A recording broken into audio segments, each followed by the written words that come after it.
fellow said, look here, you believe pious people get huris in paradise. He must be with huris. Why should he look at these women? Let them pray. And he had no answer. Now, whether women can enter mosque or mausoleum or not is purely a cultural category. There is no religious doctrine which says that women cannot enter or any holy place for that matter. And religion and culture has been so intertwined in all religious traditions, in all faith traditions, that we fail to make distinction, and then we ascribe it not only to a particular religion but then make fun of it. So first thing is, religion deeply influences culture, and culture deeply influences many religious practices, so-called religious practices. A very good example is Islamic Sharia.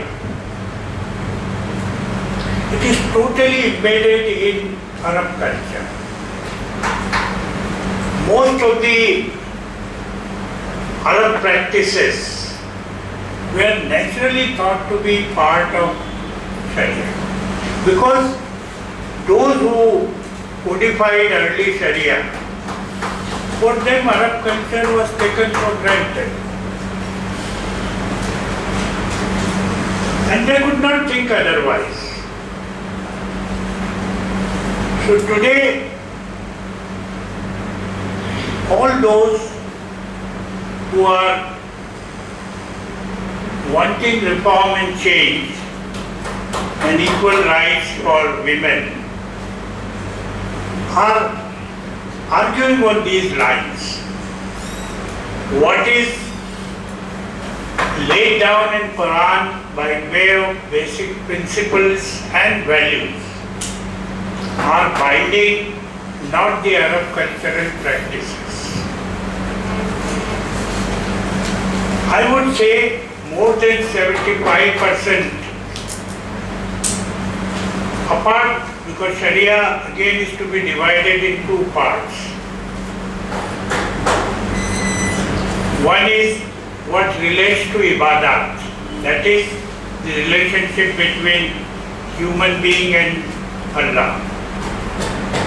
How to pray, how to fast, Hajj, Zakat, all that.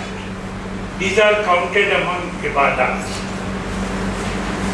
It has nothing to do with Arab culture. But then, those matters which pertain not between human person and Allah, but human beings and human beings, they are culture. And how to treat a woman, what should be the rights of women, has nothing to do what is between human person and Allah. That is culture. And that must change. Another thing I would like to assert is that culture should not be treated as something static. It will remain static if society is static. If society is dynamic, culture cannot remain static. And that is why since 19th century we are witnessing so many movements, social movements, cultural movements, reform movements, because the social base began to change. So how culture can remain static?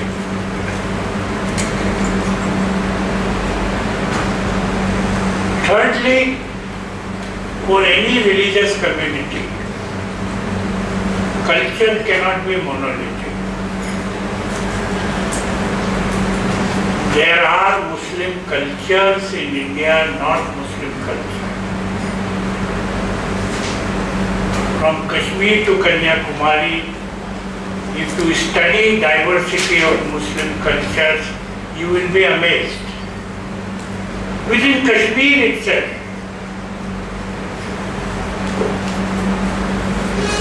the Bakarwals, the Shias of Kargil, their cultures are very different from quote-unquote mainstream Vedic culture.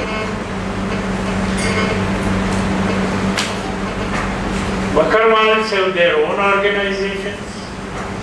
They are not people staying at one place, they move from place to place. Their religious organization is very different. Kashmir itself is not one monolithic entity. And you come out of the valley, Jammu has very different culture again. The Jammu Muslims, Dogri Muslims. You move further to UP, Bihar, they have very different cultures. So there is bewildering cultural diversity among Indian Muslims. So to say Muslim culture becomes misnomer. All the traditions, customs associated with various institutions like marriage, childbirth, death, they are very different, except what pertains to ibadat in these matters. That is, nikah will be common, funeral prayer will be common, but everything else will be very different. In Gujarat, I come from Gujarat, my origin is in Gujarat. There are Sunni Bohras and Shia Bohras. World of difference. Within one state there are so many subcultures again. And to think that Muslim culture has remained static since 19th century will be very wrong. Take for example the categories Ashraf and Ajlab or Arzak. These categories are no more used. Caste still stays. Discrimination is still there. Low caste and upper caste Muslim. But these categories have vanished. That is, the people of ruling classes called themselves Ashraf. Other Muslims who were converted in India were called Ajlab or even Arzak, those who are really Dalits, cleaning toilets or sweeping streets and all that, they were called Arzak. Tazil means lowest of the low, and its plural is Arzak. One very reputed theologian, Maulana Ashraf Thanvi, even quoted Prophet sayings that some Muslims are Ajlab. Which was shocking, absolutely shocking. So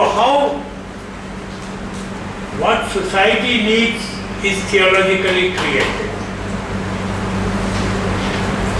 Today, social needs are changing, those categories are varying.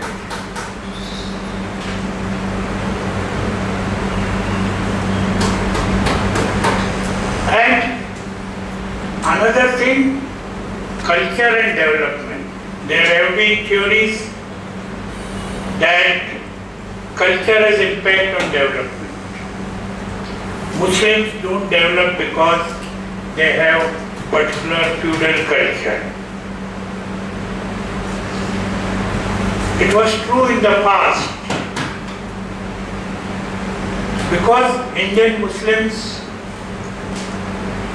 again, I don't mean a monolithic block, just by way of use of that word I am saying. The entire ruling class was feudal. So there were largely two categories: feudal class, that is Ashgar, and converted Muslims, that is Ashgar. Now, feudal class, after British came, as far as Muslims were concerned, they did not change.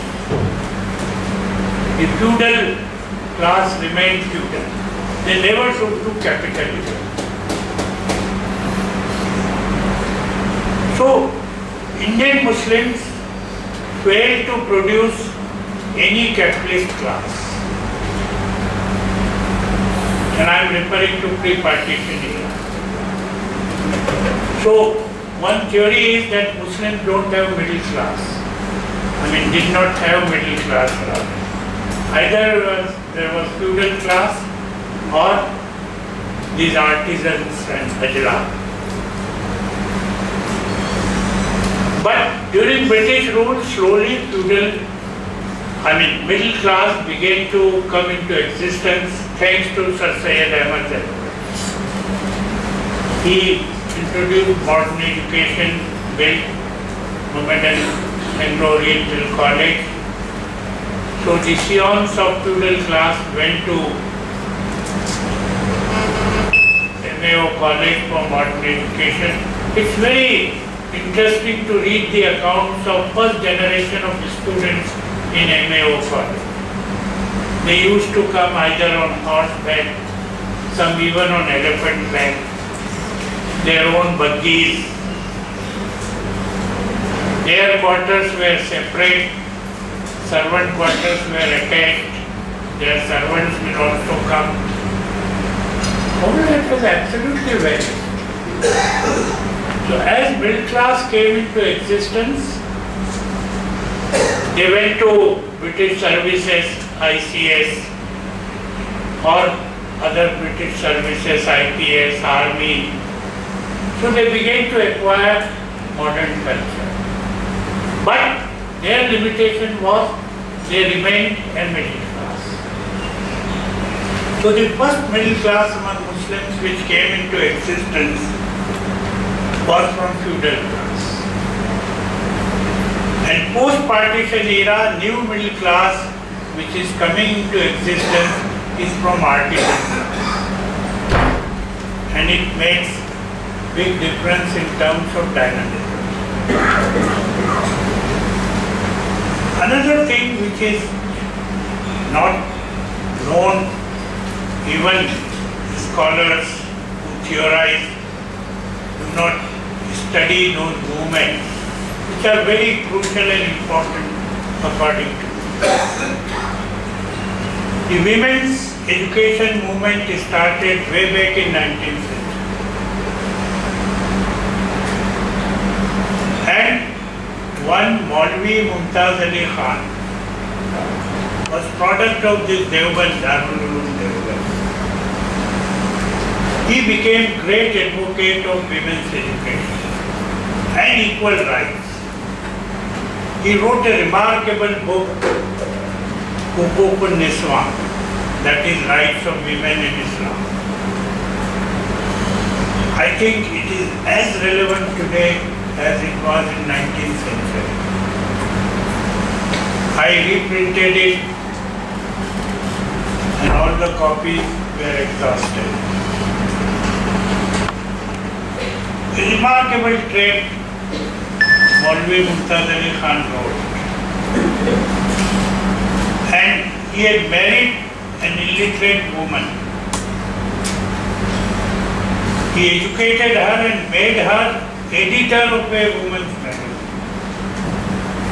And that magazine was devoted for creating consciousness among Muslim women to go for modern education. Education, it did not mean religious education. Modern education. Sheikh Abdullah, not of Kashmir, from Ashgar, he started a school for girls which became women's college. It is still exists. And he donated all his property, his bungalow, everything for the cause of women in India. So these ripples of change among Muslims were very much there and are there. Today, I work for women, Muslim women's causes. I see even women who are not very literate are becoming very conscious of their rights and are not ready to accept fatwas issued on the basis of medieval doctrines. These women want to assert their rights, want to work, want to become decision makers.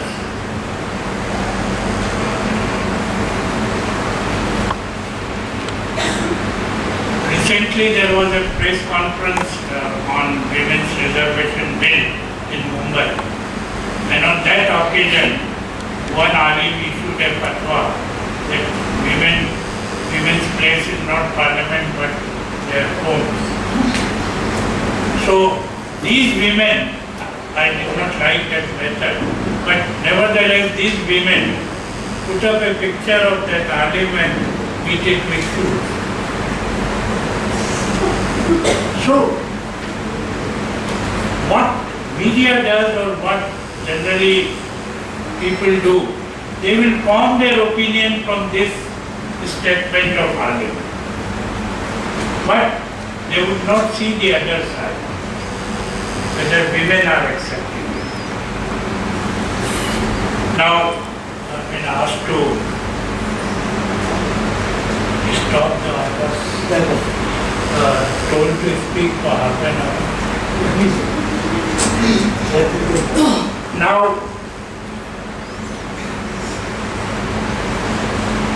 coming to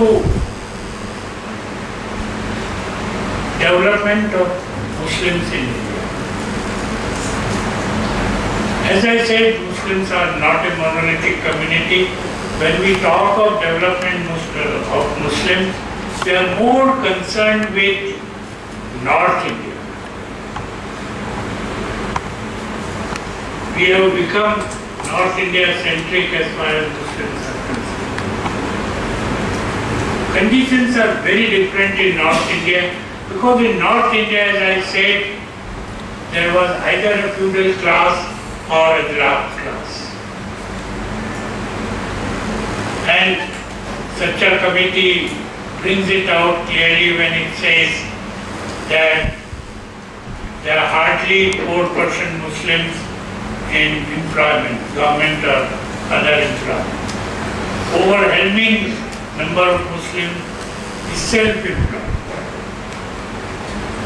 That Ajnab tradition, because they were artisans, they continue to be artisans. And that means poverty. Poverty means less education or no education at all. So such a committee has focused on this. But I do not agree with theorization that culture becomes constraint for development. Because culture is not a static category. It is changing. But opportunities are not there. There is not enough space for fulfilling the aspirations of these castes. I met one person in a seminar in Delhi 3 years ago. He kept his surname as Halalpur. I was very surprised. Halalpur means who clears the dirt. I said, why this surname? He said, why not? I am not ashamed of my origin. But I want my rights. Should I not have rights as equal citizen of India just because I happen to be Halalpur? And all the demand for reservation among Muslims is more for OBC categories, that is Allah, than for Muslim as a community. And it is very painful that this is denied to them in the name of religion. Analyze judgment of Andhra Pradesh High Court. Government of Andhra Pradesh gave 4% reservation, mentioning the categories very clearly. They excluded all the Ashgar. Boras were excluded, their traders and Ojas were excluded, Memons were excluded, Sayyads were excluded, and clearly categories were mentioned who were lowest of it. Still judges say it is on the basis of religion and hence unconstitutional. Thanks to Supreme Court that it upheld that and allowed that 4% reservation to Muslims. If you deny reservation even to lowest of the low, what will be inducement for them to go for modern education? Tell me. And then you will hold it against them. That look here, Muslims don't go for modern education, so how can we give them jobs? And if they go for modern education and there are no prospects of job, they argue what is the use? By the time I acquire some degree, I'll start better earning as an artisan or as a rickshaw puller or whatever other self-employed opportunities are available. So, society must not discriminate. Now we are a democracy, but democracy unfortunately has many practical constraints, though not theoretical. Our democracy is defined by our constitution, fundamental rights, the constitutional values. But in practice what happens? Majoritarianism. And this constraint is in all the countries. I am not talking only of India. In all democracy, white majoritarianism, religious majoritarianism,